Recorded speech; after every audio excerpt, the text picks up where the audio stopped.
Iyon ang ano, pagkita magpatuloy sa ating pag-usapan. Ako muna ibabati ng magandang hapon sa aking mga subscribers dyan, sa aking mga viewers. Maraming salamat sa inyong suporta. Shout out sa inyong lahat. Kumusta na mga kababayan, sa aking mga subscribers dyan. Pasensya na ano, medyo ilang araw tayo na hindi nakagawa ng reaction video. Medyo busy tayo. At yun ang ano, tuloy na tayo kagad sa ating pag-uusapan. At sa video na ito, pag-uusapan natin itong si Boy Dila mga kababayan, o si dating Congressman Bini Abante. Napurnada yung pananabik nitong si Abante mga kababayan. Nakala siguro niya ay makabalik na siya sa Kongreso dahil nga yung kalaban niya nung nakarang eleksyon ay na-disqualified nga ito.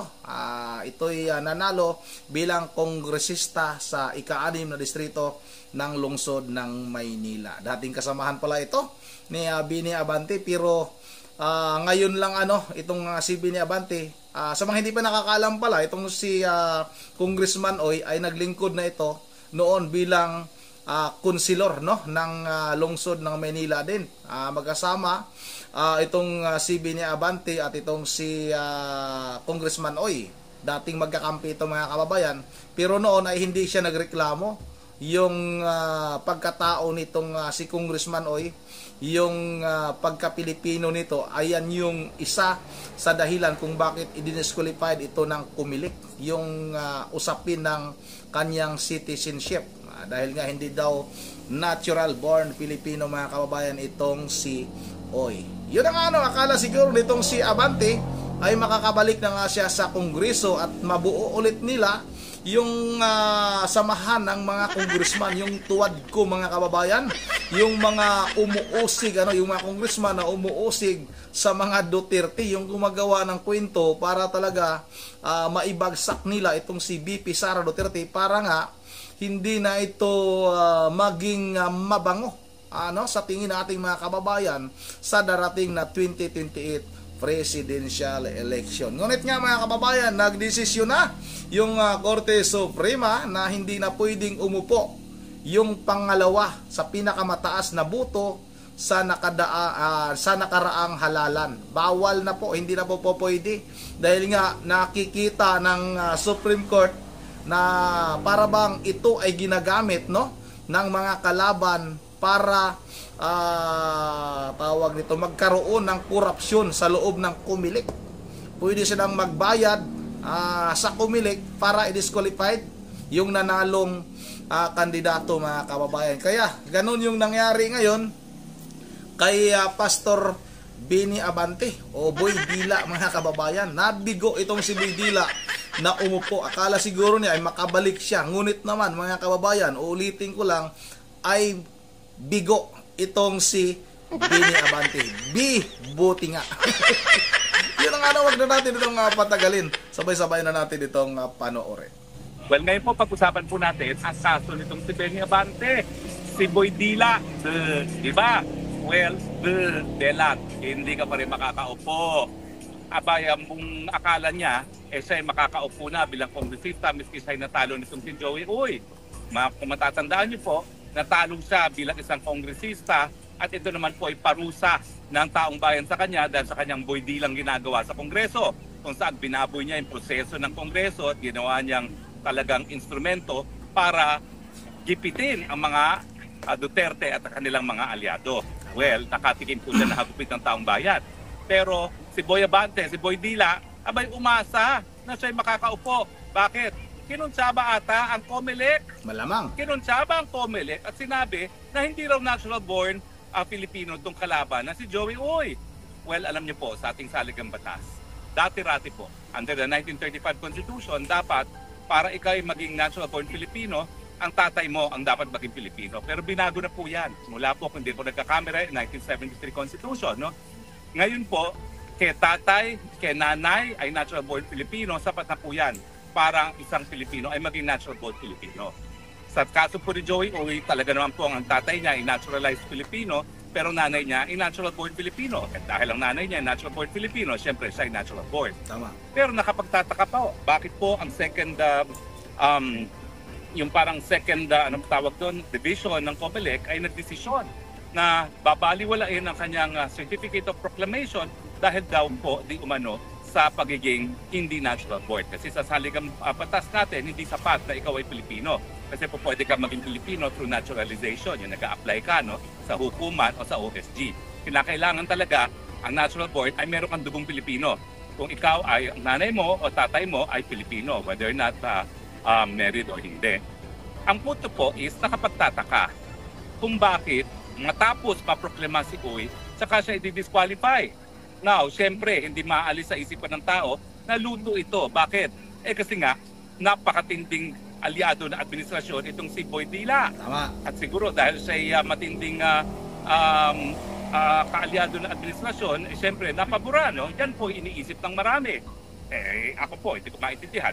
Kung talagang pinakita naman ni Joey Uy na siya, ang nanay niya ay natural born Filipino, talagang wala pong katuda-tuda. Simple lang po yan. Sa mga abogado, alam namin yan na hindi kinakailangan na tatay lamang ang maging natural born Filipino. So nakapagtataka po yung decision na yan kung totoo naman na ang nanay niya ay natural born Filipino. Wala pong basihan. At saka bakit atat na maanal yung proclamation? Alam niyo po, iba ang eleksyon ng Kongreso. Bakit? Kasi hindi po gaya ng Senado na merong dosing naiiwan. Wala pong naiiwan na kongresista dito sa Pilipinas. Kada 3 taon, talagang nauubos ang kanilang termino. At kung hindi mapoproklema ang mga kongresista, wala tayong kongreso.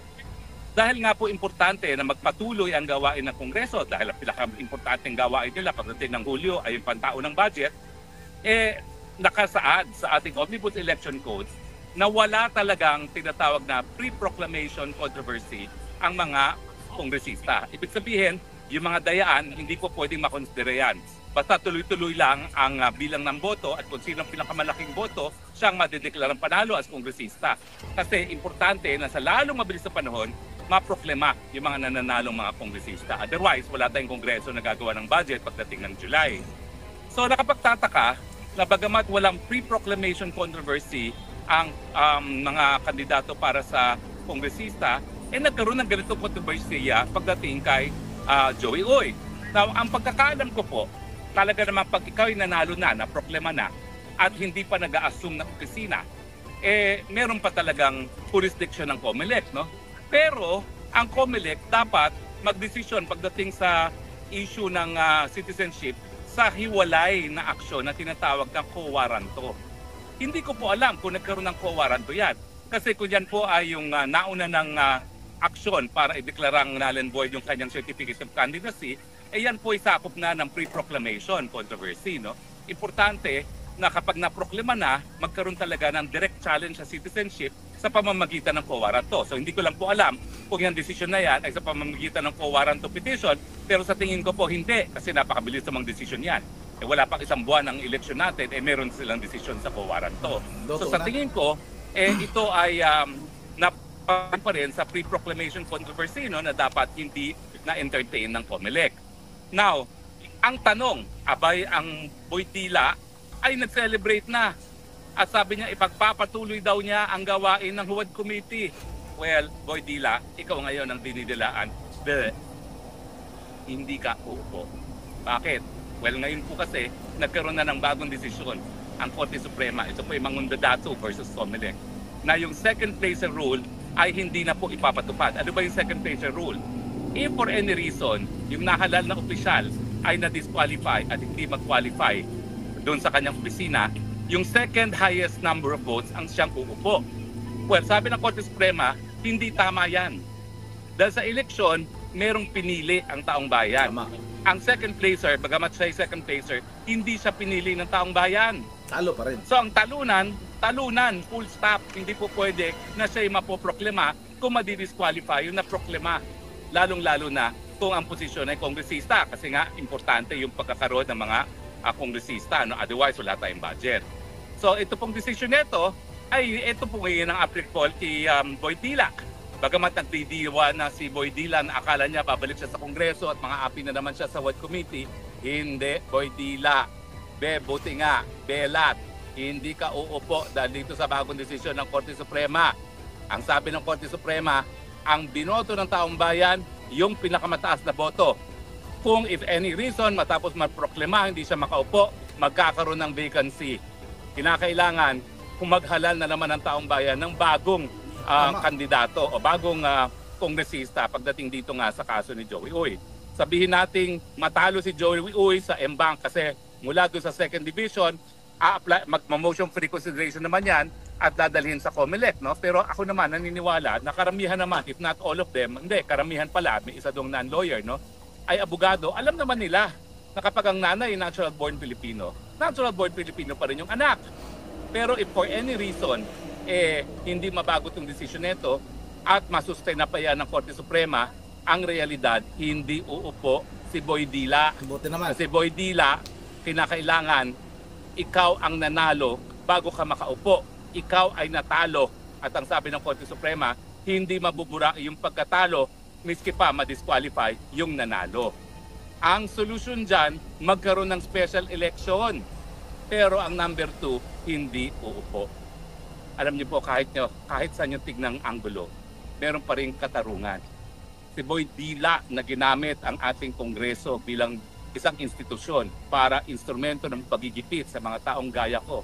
Ayun, sinuka ng kanyang mga constituents, matapos masuka, parang gumawa ng paraan na siya ang manalo. Kasi hindi ako mapaniwala na on its own, yung COMELEC ang nag-disqualify kay Joey Uy. Sigurado ko na siya mismo ang nagsampa ng disqualification. Pero yun nga, kung ako naman, sinuka na ako ng aking mga constituents, hindi ko na pagpipilitan ng sarili ko, di ba? Ang sama naman nun, gahaman talaga. Oo nga mga kababayan, si Bini Abante, siya yung naghain ng petisyon laban dito kay Congressman Joey Uy. Pero nga, bakit ngayon lang niya ginawa ito? Kasi nga noon pala mga kababayan, ay magkasama na itong dalawa na ito. Kasama kasi ito dati ni Mayor Isko pati itong si Pastor Abante mga kababayan. Pero nga, bakit ngayon lang niya ito ginawa? Itong petisyon na ito. Na alam naman pala niya kung ano ba yung totoong pagkatao nitong si Joey Uy. Dahil nga ba natalo siya, kaya gumawa siya ng paraan. At yun na nga mga kababayan, excuse me, ito yung paraan din ng mga nangyayari dyan sa loob ng COMELEC na magkaroon ng bayaran. Tama nga itong desisyon ng Supreme Court na hindi na po pwede. Hindi na pwedeng umupo itong pangalawa sa pinakamataas na boto sa nakarang halalan. Dahil nga ito nga ay isa sa mga makikita natin na gagawin nila na paraan para magpabayad mga kababayan. O dapat tama talaga na hindi pwedeng umupo itong si Bini Abante mga kababayan. Dahil alam naman natin na itong tao na ito ay talagang malakas kay Tambaloslos at malakas ito kay Pangulong Bongbong Marcos dahil nga isa ito sa mga nangunguna na sirain itong imahe ng mga Duterte at sa mga kalyado ni dating Pangulong Duterte. Talagang nangunguna ito mga kababayan at yung magsalita pa ito malumanay na akala mo talagang makadiyos, pero nga ito nga yung sinasabi sa kanta na banal na aso sa antong kabayo. Sinabi na nga noon ni Mayor Isko Moreno na isa itong ano bang tawag ni Mayor Isko Moreno nito kay Bini Abante, bula ang propeta. Totoo nga mga kababayan, nagkukunwari na isang pastor makadiyos pero ngunit sa kanyang kaloob-looban ay isa itong demonyo. Kurakot ito mga kababayan. Kung napapanood ninyo yung kanyang mga sasakyan na milyon-milyon yung halaga, yung kanyang relos, yung kanyang sinturon, at kung ano-ano pang mga pag-aari nitong si Pastor Bini Abante na hindi natin alam kung saan ang galing yung kanyang pinambili na kanyang mga ari-arian, na sabi ng ating mga kababayan, iba nating mga kababayan, ay nagmula sa ating kaba ng ating bayan. Yun na dito lang muna at bago tayo magtatapos ay mag-shoutout lang muna tayo. Kaso nga lang, wala pala tayong internet ngayon ay hindi ako magpag-shoutout. Putol yung wire internet namin mga kababayan dahil pula yung ilaw. At yun na nga, shoutout na lang sa mga kababayan natin dyan, sa ating mga viewers, sa ating mga subscribers. Kanila Ma'am Joyce ng Japan, Ma'am Virgie Verdidios ng Pulang Bulacan, kay Florencia Leonor, kay Ma'am Emilda Pascual, kay Ma'am Elisa Borby, at sa lahat-lahat na lang at Kahins TV, shout out sa iyo idol, at hanggang dito na muna once again. This is Rondy TV mo, ingat yung lahat. God save the Philippines.